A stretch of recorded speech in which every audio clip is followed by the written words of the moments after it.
Remember the car that broke the land speed record? It went 800 miles an hour. And people genuinely got a little bit kind of like, it's British.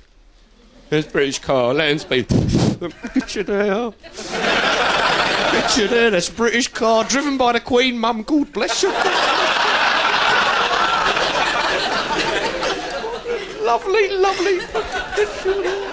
You know, and you just think, well, what is the point of a car that goes 800 miles an hour in Britain?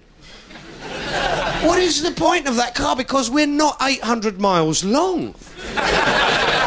Seriously, 50 minutes and we're in the water.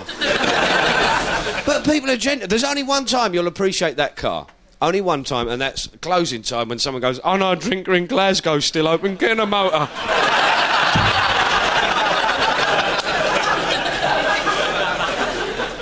And there's no point in a car that goes so far. Well, it doesn't go because it's faster than the speed of sound. It goes. About 5 seconds later, you hear, Wanger!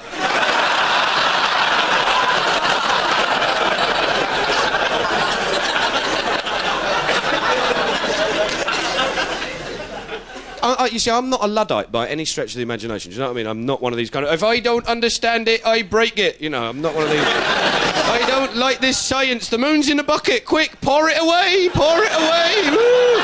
I'm genuinely not... Mobile phone. Where's the wires? Where's the wires? You know, I'm not one of those... I genuinely am not. You know, I like science. I like computers, mobile phones. If I get cancer, I want medicine and drugs. I do not want to sit in a teepee with a hippie blowing root ginger up my arse and rubbing me with a dock leaf.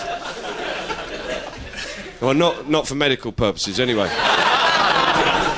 Scientifically, the progress that's been made, genetics is the big stuff. That's where it's all going to kick off in the next 20 years. And now, genetically, they can actually alter the genes of an unborn child to predetermine its hair colour and its characteristics.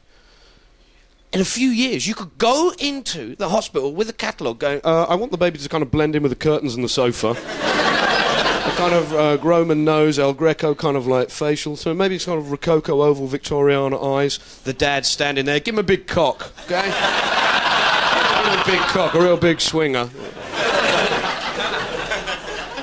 Well, that's what it would be like if you can afford it. If you're poor, you'll be there going, can I have a McBaby, please?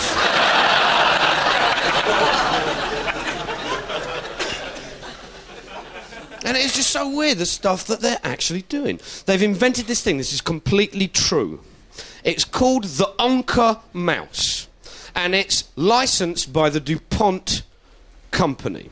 The Onca mouse is a mouse that has been genetically altered so that it will automatically come with its own cancer tumour. Hiya, all right there, we've got a mouse. It should be sick. It's supposed to have cancer and it's well. It's quite lively. The guy we're after is Gerald Lander, who is in Geneva. We're just going to give him a call. Oh, European noise. Lander? Hello, can I speak to Gerald Lander, please? Speaking. Hello, Gerald Lander. My name's Mark Thomas from Channel 4, and I've got an Onca mouse here with me, and there's a bit of a problem with it. You've got an Onco mouse? Yes, and he's well. Well, wait a minute. I mean, he should be genetically engineered to develop cancer. I know, but that's the problem. There's not one tumour on him. I mean, the point being is, if the mouse is well, then I've bought a duff one, haven't I? I don't know. But this one hasn't got any cancer on it. Perhaps it hasn't developed cancer yet. I'm sorry. Oh, so it might develop it later. Am I just trying to get it too early?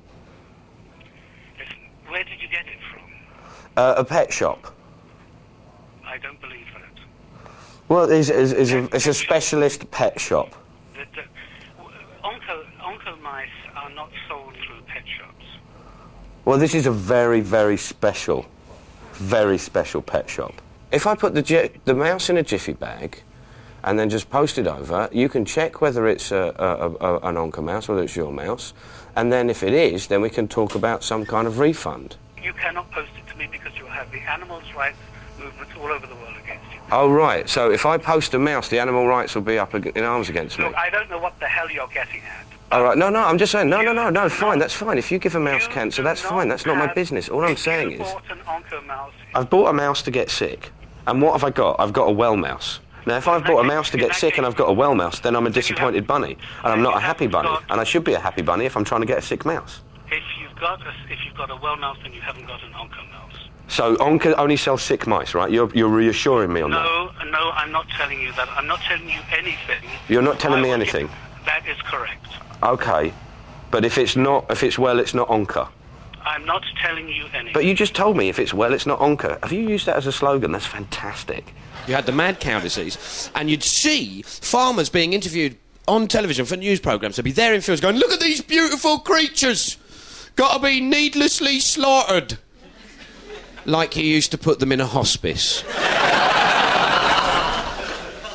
And I shouldn't take the piss out of the accent either, because although I come from South London, part of my folks come from Norfolk, which is a tad... It is a tad. I know. All right, we don't have a gene pool, it's a gene cup. It's very small, and it really is a little bit inbred. Hello, mum, sister, grand, dunno, help me out. It is you drive up to Norfolk, big signs, Norfolk, twinned with Norfolk, we like it like that.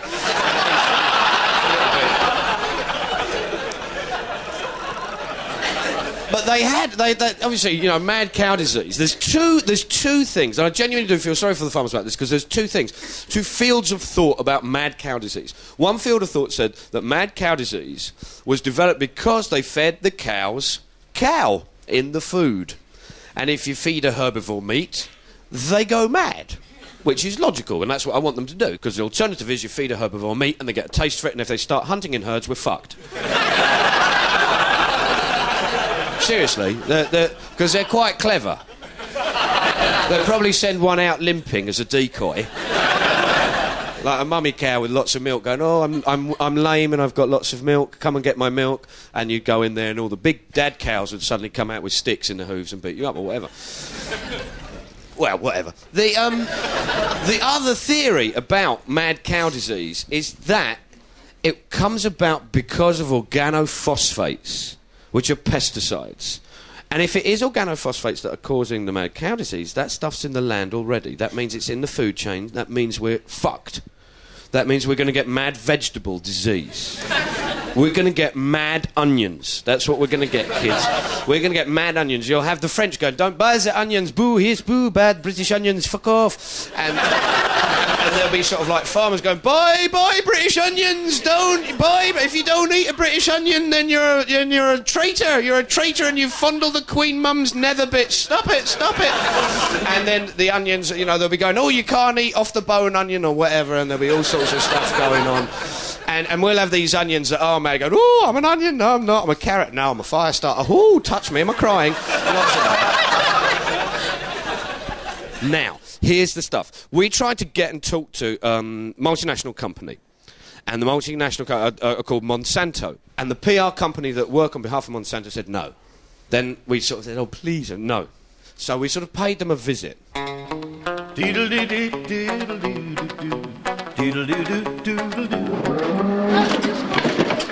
This could be the reason why they don't want to do an interview. It's just a hunch, but it could be the fact that they produced Agent Orange, used in Vietnam, major defoliant, caused mass starvation, had to pay loads of money out in compensation to soldiers. Could be that. Easy, Tiger, easy. He's having a flashback. Or the fact that they made dioxins, which are a catalyst for carcinogens. It could be that one. We've got the cow that's been having the bovine growth hormone treatment. It could be that they invented PCBs, which are polychlorinated biphenyls, which are now banned nearly all over the world. Or it could be the fact that they paid out multi-million-dollar lawsuit to 1,700 Texan residents because they lived near their toxic dump and were becoming a tad poorly. Have you ever seen a distressed udder?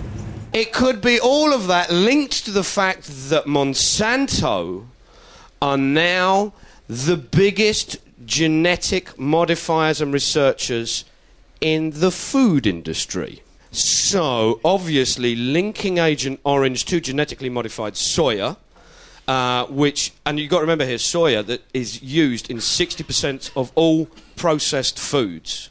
So you're going to eat it whether you like it or not, and it's not properly labelled.